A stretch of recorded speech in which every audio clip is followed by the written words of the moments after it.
میں چاہوں گا کہ آپ ہمیں ان شاگردوں کی پہلی ملاقات کے تعلق سے بتائیں جس میں پطرس، اندریاس، یعقوب اور یوحنا شامل ہیں۔ بے شک یہ پہلے شاگردوں میں سے ہیں جنہیں مسیح نے چنا اور یہ ان کے پیچھے چلے، اور یہ پہلی ملاقات نہیں تھی جیسا کہ ہم یوحنا کے پہلے باب میں پڑھتے ہیں۔ ہم پڑھتے ہیں کہ یعقوب اور یوحنا بپتسمہ دینے والے کے شاگرد تھے، اور انہوں نے اسی کے منہ سے یہ سنا تھا کہ دیکھو یہ خدا کا برا ہے، لہٰذا وہ یوحنا کو چھوڑ کر مسیح کے پیچھے ہو لیے۔ پھر اندریاس اور شمعون آئے اور یوحنا کا بھائی یعقوب آیا۔ یہ پہلے 4 شاگرد ہیں جو یسوع کے پیچھے آئے اور بلائے گئے تھے، میرے پیچھے چلے آؤ، میں تم کو آدمگیر بناؤں گا۔ اس سے پہلے کہ ہم اس حصے کو جاری رکھیں، آپ نے لوکا 4 کا حوالہ دیا جس میں یسوع کے ناصرت چھوڑنے کی کہانی ہے، جی اور یہاں پر یوحنا پہلے باب میں پہلے شاگرد کی کہانی ہے۔ صحیح۔ کچھ ایسے حصے ہیں جن کا ذکر پاک روح نے متی کی انجیل میں نہیں کیا، لیکن ان کا ذکر باقی اناجیل میں ہوا ہے، کیونکہ چاروں اناجیل ایک دوسرے کی تکمیل کرتی ہیں۔ اناجیل کا کوئی متبادل نہیں، بلکہ 4 اناجیل ایک کہانی کو پایہ تکمیل تک پہنچاتی ہیں، لہٰذا ہمیں چاروں اناجیل کی طرف جانا ہوگا۔ آپ کیا کہیں گے؟ اگر ہمیں واقعات کو تاریخی ترتیب سے رکھنا ہے تو پھر ہمیں اس خالی جگہ کو پر کرنا ہوگا، لیکن انجیل ایک مکمل کتاب ہے جو اپنے اندر سچائی رکھتی ہے اور اس کا ایک نظریہ ہے۔ صحیح، لیکن میں وضاحت کرنا چاہتا ہوں کہ چاروں اناجیل ایک دوسرے کی تکمیل ہے۔ بالکل جی، ہم نے پہلے شاگرد کی بات کی اور آپ نے کہا کہ مسیح ان سے ملا، لیکن یوحنا پہلے باب میں خداوند ان سے ملا۔ اگر ہم مسیح کے شاگردوں کی بات کریں تو مسیح نے صرف 4 شاگردوں کو چنا تھا، اور ان میں سے ہم صرف 7 کی کہانی سے واقف ہیں، اور ہم نہیں جانتے کہ باقی 5 کو کیسے سنا، 7 کہاں سے آئے تھے۔ ان 4 کے متعلق ہم یوحنا کے پہلے باب میں پڑھتے ہیں، اور یہاں پر فلپس اور نتنیل کا اضافہ ہوتا ہے، اور جب ہم متی کا 9واں باب پڑھتے ہیں، یہاں پر متی کا ذکر ہے جو کہ محصول لینے والا تھا اور لاوی تھا جس نے انجیل بھی لکھی۔ ہم ان کے بارے میں جانیں گے کہ انہیں کہاں اور کیسے چنا، لیکن باقی شاگردوں کے بلائے جانے کے متعلق ہم کچھ زیادہ نہیں جانتے، بس مسیح نے انہیں چنا۔ یہاں ہمیں 2 سے متعلق پتہ چلتا ہے کہ وہ اپنے جال ڈال رہے تھے، اور اس نے ان سے کہا کہ میں تمہیں آدمگیر بناؤں گا، اور یوحنا اور یعقوب کے بارے میں بھی جانا کہ وہ اپنے جالوں کو مرمت کر رہے تھے۔ صحیح۔ یہ محض ایک بیان ہے یا اس کا کوئی علامتی معنی بھی ہے؟ آپ اس کے بارے میں کیا کہیں گے؟ دراصل ایسا ہے کہ ان کی خدمات میں ایک مفہوم ہے، اور واچ مین جو کہ ایک مشہور مسیح لکھاری ہے، اس نے ایک زبردست کتاب اس خیال کے متعلق لکھی ہے۔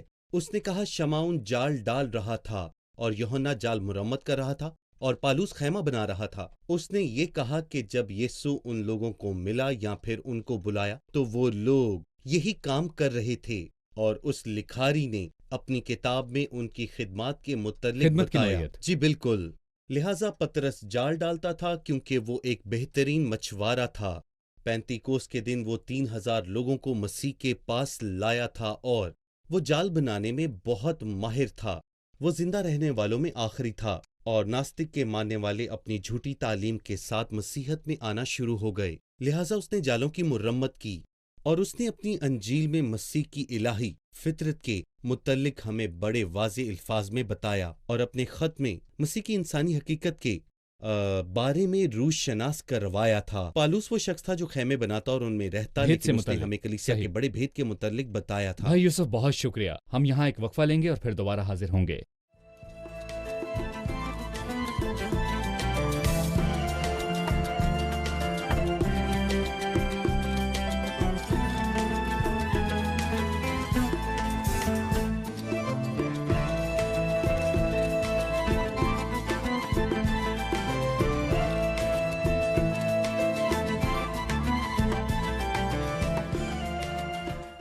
چوتھے باب کی 23ویں آیت میں لکھا ہے، اور یسوع تمام گلیل میں پھرتا رہا اور ان کے عبادت خانوں میں تعلیم دیتا اور بادشاہی کی خوشخبری کی منادی کرتا اور لوگوں کو ہر طرح کی بیماری اور کمزوری کو دور کرتا رہا۔ ہم یہاں 3 فعل دیکھ سکتے ہیں: تعلیم، منادی اور شفا۔ جی بھائی، یہ باتیں توجہ طلب ہیں کہ مسیح تمام گلیل میں پھرتا رہا، جو ہمیں یاد دلاتا ہے کہ پطرس نے اعمال کے 10ویں باب میں یہ کہا، یسوع ناصری کو روح القدس نے کیسے مسح کیا ہے۔ وہ بھلائی کرتا اور ان سب کو جو ابلیس کے ہاتھ سے ظلم اٹھاتے ہیں شفا دیتا۔ اور مسیح تمام گلیل میں پھرتا رہا، اور مسیح نے اپنی خدمت کا آغاز کیا۔ لکھا ہے اس نے آخری دنوں میں ان تاریک اور اذیت ناک جگہوں کو بزرگی بخشی اور یہ بھی لکھا ہے کہ وہ شہر شہر اور گاؤں گاؤں پھرنے لگا۔ اس سے ہمیں لوکا کے 8ویں باب کی پہلی آیت یاد آتی ہے، جہاں لکھا ہے کہ تھوڑے عرصے بعد وہ شہر شہر اور گاؤں گاؤں پھرنے لگا۔ یہ عبرانی ترجمے میں واضح نہیں ہے، لیکن باقی ترجموں میں یہ واضح طور پر لکھا ہے کہ وہ شہر شہر اور گاؤں گاؤں پھرنے وہ لگا گاؤں گاؤں پھرتا رہا۔ تسلسل سے۔ اور تیسرے ترجمے میں لکھا ہے وہ ہر شہر اور ہر گاؤں میں پھرتا رہا تھا۔ لہٰذا میرا خیال ہے کہ مسیح گلیل میں کوئی بھی ایسا گاؤں نہ ہوگا اور نہ ہی کوئی زمین ہوگی جہاں پر مسیح اپنی زندگی میں ایک بار نہ گیا ہو۔ یہاں پہ واضح الفاظ میں لکھا ہے کہ ان جگہوں کو بزرگی بخشی گئی، لیکن یسوع وہاں پر کیا کر رہا تھا؟ وہ وہاں پر 3 کام کر رہا تھا، جیسا کہ ہم نے پہلے سوال میں سنا۔ تعلیم، جس کی انسان کو بہت زیادہ ضرورت تھی، اس نے کلام کو کھولا اور ان کو تعلیم دی۔ سب سے پہلے اس نے آسمان کی بادشاہی کی تعلیم دی، جو پرانے عہد نامے میں لکھا ہے۔ اگر تم توبہ لاؤ اور ایمان رکھو تو یہ سب کچھ تمہارے لیے ہے۔ مطلب وہ اپنا کام یعنی منادی کر رہا تھا، لیکن اس نے انسانوں کو دکھ اور اذیت کی حالت میں بھی دیکھا۔ اس نے روح میں خدمت کی اور ان کو شفا دی، جیسا کہ لکھا ہوا ہے۔ انہیں ہر طرح کی بیماری سے شفا دی۔ وہ ان کے لیے ایک اسپیشلائزڈ ڈاکٹر ہے۔ کوئی کسی بیماری میں مبتلا تھا، کوئی کسی اور بیماری میں مبتلا تھا، لیکن مسیح کس کا اسپیشلسٹ تھا؟ وہ ہر طرح کی بیماری اور کمزوری کو دور کرنے میں اسپیشلسٹ تھا۔ بیماری اور کمزوری میں فرق کیا ہے؟ کمزوری بیماری کی وجہ سے ہے اور یہ اس کی علامت ہے۔ کیا یسوع نے بیماری کو دور کیا یا پھر اس کی علامت کو دور کیا؟ جی ہاں، اس نے دونوں کو دور کیا۔ صحیح بھائی یوسف، یہ جملہ 9ویں باب کی 35ویں آیت میں بھی آیا ہے۔ اور یسوع سب شہروں اور گاؤں میں پھرتا رہا اور ان کے عبادت خانوں میں جی تعلیم دیتا اور بادشاہی کی خوشخبری کی صحیح۔ منادی کرتا اور ہر طرح کی بیماری اور ہر طرح کی کمزوری دور کرتا رہا۔ میں پاک روح کی اور ترتیب شفا۔ جو بنائی گئی ہے اس کی قدر کرتا ہوں، پر روح اول درجہ رکھتی صحیح۔ ہے۔